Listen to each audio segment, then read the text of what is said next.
আসসালামু আলাইকুম। প্রিয় দর্শক, পত্রিকার পাঠক এখন কমে গেছে। পত্রিকার উপর মানুষের বিশ্বাসযোগ্যতাও কমে গেছে। মানুষ পত্রিকাগুলোকে, নিউজ পেপারকে অথবা কনভেনশনাল মিডিয়া যেগুলো আছে সেগুলিকে মানুষ অতটা আর বিশ্বাস এখন করে না, তাদের উপর নির্ভরও করে না। কেন করে না, এই প্রশ্নটা নিয়ে নানা সময় নানা আলোচনাও হয়েছে। আচ্ছা, শুরুতেই আমি বলি, যদি কোনো মিডিয়ার মালিক বলে যে আমার মিডিয়াতে যারা সাংবাদিক আছেন তাদের একটা ভালো রিপোর্ট করার ক্ষেত্রে সবচেয়ে বড় বাধা হচ্ছে আমি নিজে। মানে যখন কোনো একটা রিপোর্ট তারা করতে চায়, কোনো একটা নিউজ তারা করতে যায়, সেই রিপোর্টের জন্য যদি কারণে যদি কারো ক্ষতি হয়, সেই সম্ভাব্য ব্যক্তি যদি আমাকে ফোন করে, তখন আমি ফোন করে সেই রিপোর্টটা থামিয়ে দিই। যদি কোনো মালিক এ কথা বলে, তাহলে তারপর কি আর সেই মিডিয়াটা এবং সেই মিডিয়ার উপর আপনার আস্থাটা আর থাকবে? থাকবে না। কারণ ওই মালিকের কাছে যত লোক পৌঁছতে পারে, তাদের কারো ব্যাপারে, কারো অন্যায়ের ব্যাপারে, কারো 2 নম্বরের ব্যাপারে কোনো রিপোর্ট তার প্রচারিত হবে না। মালিক বলেছেন। কোন মালিক বলেছেন? এই সমকাল পত্রিকা এবং সমকালের একটা টেলিভিশন আছে চ্যানেল 24, এই দুইটা প্রতিষ্ঠানের যিনি মালিক, দুইটাই কিন্তু বেশ জনপ্রিয় পত্রিকা, দুইটাই জনপ্রিয় মিডিয়া। এদের মালিক একে আজাদ উনি নিজে বলেছেন যে যার বিরুদ্ধে সংবাদ হবে প্রথম ফোনটাই আসে আমার কাছে, এবং তিনি বলতেছেন যে আমি নির্দ্বিধায় বলতে পারি তারা মানে সাংবাদিকরা স্বাধীনভাবে কাজ করতে পারছে না। কেন স্বাধীনভাবে কাজ করতে পারছে না? তার মূল অন্তরায় হচ্ছে আমি। তার মানে ওনার মিডিয়াতে স্বাধীনভাবে কোনো কাজ হয় না, কারণ উনি তো মূল অন্তরায় এবং উনি নিজেকে স্বীকার করেন। এখন আপনি বলবেন তাহলে কি অন্যগুলি কি হয়? হ্যাঁ, অন্যগুলি একই কাজ হয়। অন্যগুলিরা স্বীকার করেন না, অন্য মালিকরা ওনার মতো এতটা স্পষ্টবাদী অথবা সত্যবাদী নন, অথবা তারা আড়ালে অবডালে করেন, মুখে বলেন না, কিন্তু উনি মুখে বলেছেন। যেটা উনি বলেছেন, উনি যদি নাও বলতেন তবু কি আমরা জানি না? আমরা তো জানি। একটা ঘটনা যখন ঘটে যায়, সেই ঘটনার সঙ্গে যারা যারা জড়িত থাকে, তারা যদি ক্ষমতাধর হয়, তারা যদি পাওয়ারফুল হয়, তাহলে সেই নিউজটা ম্যাক্সিমাম মিডিয়াতে আসবে না। কেন? ওই পাওয়ারফুল লোকগুলো ওই মিডিয়ার মালিককে ফোন করে বলবে যে আমার এটা আপনি ছাপায়েন না, এবং মালিক ছাপাবেন না। আচ্ছা, এই আলোচনাগুলি কোথায় হলো? তো সেইটা একটু করি, ওটা একটু সাইড টক, ওটা একটু করা দরকার। গতকালকে এবং আজকে 2 দিন ধরে ঢাকায় একটা বাংলাদেশ জার্নালিজম কনফারেন্স নামে একটা বিশাল অনুষ্ঠান আয়োজন হয়েছে। বিশাল বললাম কেন? বিশাল বললাম এটা একটা 5 তারকা হোটেলে আয়োজন হয়েছে। মানে বিশাল অঙ্কের টাকা পয়সা ব্যয় করে হয়েছে। এই ব্যয়টা কে করেছে? কারা আয়োজন করেছে? আমাদের দেশের একটা প্রতিষ্ঠান আছে, নাম হলো মিডিয়া রিসার্চ ডেভেলপমেন্ট ইনিশিয়েটিভ, সংক্ষেপে MRDI। প্রতিষ্ঠানটাকে আমি চিনি, এটা একটা এনজিও আর কি। ভালো দোকান হিসেবে খুব উন্নত মানের দোকান। বিদেশ থেকে ফান্ড টান্ড আনে, এরকম একটা অনুষ্ঠান করে, লাভ লোকসান কিছু তো হয়, লোকসান হয় না, লাভই হয়। এবং এটার যিনি প্রধান, তাকেও অনেক বছর ধরে আমি চিনি। তার শনয় উন্নতি হচ্ছে, আর উন্নতি কামনাও করি, কোনো সমস্যা নাই। তবে উনি কখনো খুব কোনো সাংবাদিক ছিলেন বলে আমি জানি না, তবে উনি সাংবাদিকতা নিয়ে অনেক রকম কাজকর্ম করেন। যাই হোক, এই একটা সম্মেলন হয়েছে, দেশি বিদেশি অনেক সাংবাদিকরা এখানে এসেছে।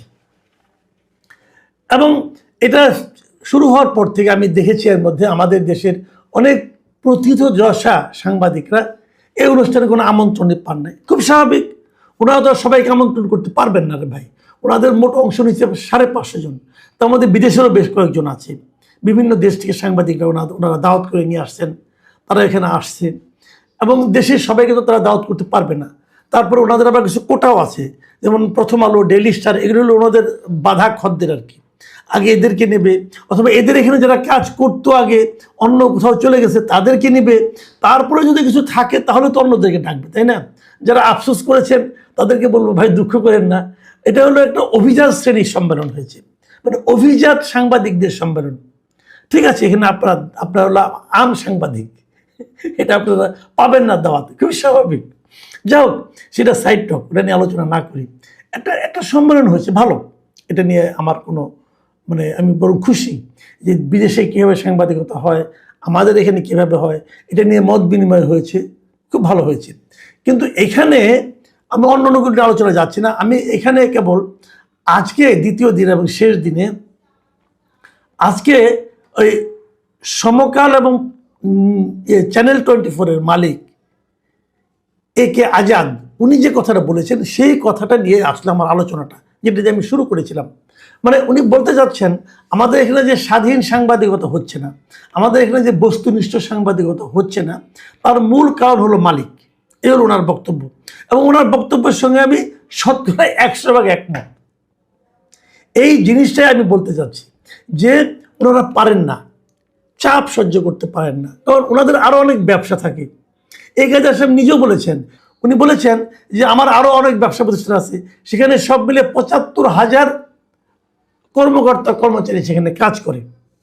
তো এদের স্বার্থটা আমার দেখতে হয়।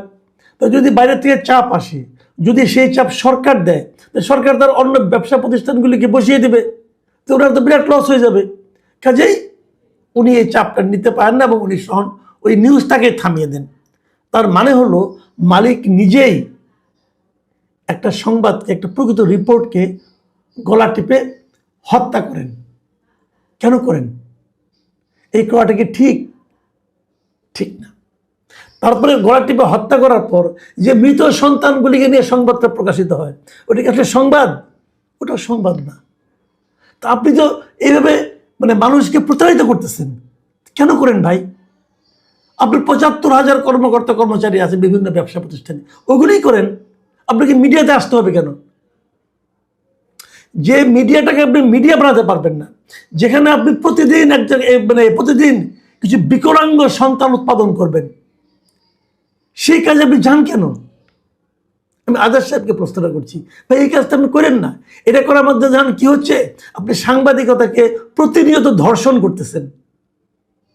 আপনি মানুষকে বোঝাচ্ছেন যে এটাই সাংবাদিকতা, যেটা নাকি একটা বিকলাঙ্গ সাংবাদিকতা, সেটা আপনি করছেন। কেন করছেন? আমি আগেই বলেছি, উনি স্বীকার করেছেন, অন্যরা স্বীকার করেন না। সবাই একই কাজ করেন। বাংলাদেশে সাংবাদিকতার কোনো স্বাধীনতা নাই, বাংলাদেশে কোনো সৎ সাংবাদিকতা নাই। ভাই আমি নিজে আজকে ৩৬ বছর উপরে হয়ে গেছে আমি সাংবাদিকতা করি। আমি গত ২-৩ বছর ধরে চাকরি করি না, এখন ফ্রিল্যান্সিং করি। এই কারণেই ফ্রিল্যান্সিং করি যে আমি কোনো প্রতিষ্ঠানে চাকরি করতে পারবো না আসলে। কারণ চাকরি করতে গেলে ওই মালিকের স্বার্থের কথা আমাকে প্রতিনিয়ত চিন্তা করতে হবে, যা আমি আগের বছরগুলোতে করে এসেছি এবং করতে করতে বুঝেছি যে ওখানে থাকলে সাংবাদিকতা করা যাবে না। তো বেরিয়ে এসেছি, এখন বলছি কিন্তু। তাহলে আপনারা যেটা করছেন ওটা তো সাংবাদিকতা নয়, ওটা তো বিকৃত সাংবাদিকতা। বিকৃত মানে আপনি সোল্ড হয়ে গেছেন ওই গোষ্ঠীর কাছে। বিকৃত মানে আপনি স্বাভাবিক না অস্বাভাবিকতার মাধ্যমে বিকলাঙ্গতা আপনার সাংবাদিকতার মধ্যে আপনি প্রচার করছেন। কেন করেন? প্রত্যেকটা প্রতিষ্ঠান যেগুলি যে কোনো বড় বড় পত্রিকা আপনি দেখেন, এগুলো কোনো না কোনো বিজনেস প্রতিষ্ঠানের কিন্তু মিডিয়া। ডেইলি স্টার, প্রথম আলোতে বড় বড় কথা বলেন, তাই না? ওনাদেরও মিডিয়া আছে। আপনি দেখবেন এই দুইটা পত্রিকায় ওষুধ দিয়ে কখনো কোনো রিপোর্ট হবে না, কারণ ওদের নিজস্ব ওষুধ কোম্পানি আছে। ওই ওষুধ কোম্পানিগুলোর মধ্যে একটা ঐক্য আছে, এটা করা যাবে না। KFC, পিৎজা হাট, এগুলি নিয়ে কখনো আপনারা এই ডেইলি স্টারের প্রথম আলোতে কোনো রিপোর্ট পাবেন না, খারাপ করলেও পাবেন না। এরকম বহু উদাহরণ দিতে পারবো। কোন পত্রিকাটার নাম মনে করেন? যুগান্তর, এটা হলো যমুনার পত্রিকা। যমুনা গ্রুপে কোনো নেগেটিভ কথা কেন আসবে না? আপনি মুক্তকণ্ঠ অথবা বাংলাদেশ প্রতিদিন, বসুন্ধরা গ্রুপের পত্রিকা, বসুন্ধরা গ্রুপের সঙ্গে যার যার ঝগড়া হবে সব তাদের বিরুদ্ধে দুনিয়ার নিউজ ওখানে ছাপা হচ্ছে। ওদের কোনো সমালোচনা, ওরা যে মাটির ব্যবসা করে, কোনো ২ নম্বরে করে কি করে না, কোনো কিছু পাবেন না এখানে। প্রত্যেকটা মিডিয়া আপনি হাতে গুনে গুনে দেখেন, এমন কোনো মিডিয়া আপনি পাবেন না যা বাংলাদেশে জানে কোনো ব্যবসা প্রতিষ্ঠানের না। এবং যদি তারা কোনো ব্যবসা প্রতিষ্ঠানের হয়, তখন তারা সরকারের কোনো সমালোচনা করবে না, কারণ তাদের ব্যবসার সমস্যা হবে। পারবে না করতে। আজকের পত্রিকা নতুন একটা পত্রিকা হয়েছে, পারবে না করতে, কারণ ওদের ইউএস আছে, ইউএস বাংলা আছে, এয়ারলাইন্স আছে, ইউএস বাংলার আরও অনেক প্রতিষ্ঠান আছে, মাটির ব্যবসা আছে, আপনার মেডিকেল কলেজ আছে, তারা পারবে না করতে। কারণ যদি আপনার মনে করেন এয়ারলাইন্সের মধ্যে গভর্নমেন্ট কোনো একটা ঝামেলা করে দেয়, ওদের তো শেষ অবস্থা খারাপ হয়ে যাবে। তাহলে নিউজের জন্য এটা করা তার জন্য আরও রিস্কি হয়ে যাবে। এই সবই কিন্তু সত্য কথা। আমার বক্তব্য অন্য জায়গায়। আমার বক্তব্যটা হচ্ছে, যেটা পারবেন না সেটা করতে আসছেন কেন? আপনি আসছেন অন্য কারণে। আসছেন কী কারণে?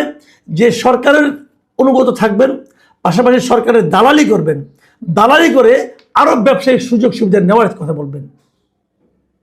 আমি আজাদ সাহেবের কথা বলি।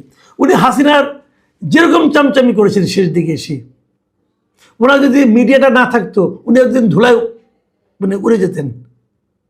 উনি মিডিয়া দিয়ে এখন আবার সাপোর্ট দিচ্ছেন গভর্নমেন্টকে। বসুন্ধরা গ্রুপ, এই শাহ আলম সাহেব যে পরিমাণ চামচামি করছেন প্রকাশ্যে, যে উনি নাকি শেখ হাসিনার সঙ্গে কবরে পর্যন্ত যেতে চান বলেছেন। ওনার যদি এতগুলি মিডিয়া না থাকতো তাহলে উনি একদিন উড়ে যেতেন। তো এই মিডিয়ার পাওয়ার দিয়ে উনি একটা বিকল্প সরকার তৈরি করার চেষ্টা করেছেন, সরকারকে ভয় দেখিয়েছেন। এই জন্য মিডিয়া তারা করে।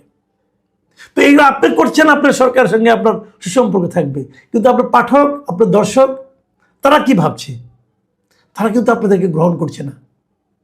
এবং গ্রহণ করছে না বলেই আজকাল আর কেউ পত্রিকা রাখে না, আজকাল আর কোনো বাসায় টিভি চলে না। মানুষ ইউটিউব দেখে, মানুষ ফেসবুক দেখে, মানুষ সোশ্যাল মিডিয়ার উপর নির্ভর করে। এবং সোশ্যাল মিডিয়ায় অনেক অপতথ্য প্রচারিত হয়, কিন্তু তারপরে মানুষ বুঝে নেয় যে এত অপতথ্যের ভিড়ে সঠিক তথ্যটা কোনটা, মানুষ নিজ দায়িত্বে বুঝে নেয়। লাভটা কি হচ্ছে? আপনি একটা প্রফেশনকে ধ্বংস করে দিচ্ছেন। এর মাধ্যমে এরা একটা প্রফেশনকে ধ্বংস করে দিচ্ছে। প্রিয় দর্শক, এটা নিয়ে আমি বিভিন্ন সময় আবার কথা বলবো মিডিয়া নিয়ে। মিডিয়ার আরও অনেক ঘটনা আছে যেগুলো শুনলে আপনি শিহরিত হবেন এবং বুঝতে পারবেন কী কারণে এই সমস্ত কনভেনশনাল মিডিয়াগুলোর মৃত্যু ঘটছে। মাঝে মাঝে আসবে যে এরকম প্রতিষ্ঠান আসবে যা নাকি এসে বলবে, সম্মেলন করবে, MRDI নামক এরকম প্রতিষ্ঠান আসবে। তারা বিভিন্ন জায়গা থেকে টাকা নেবে, নিয়ে একটা আয়োজন করবে, নিজেদেরকে আরও ফুলিয়ে ফাঁপিয়ে তুলবে এবং অভিজাত সাংবাদিকদেরকে নিয়ে এসে বসে জ্ঞান দান করবে। নিজেরাই জ্ঞান নিজেরাই শুনবে। এটা নিয়ে দর্শক, পাঠক, শ্রোতা, দর্শক কারো কোনো ইন্টারেস্ট নাই।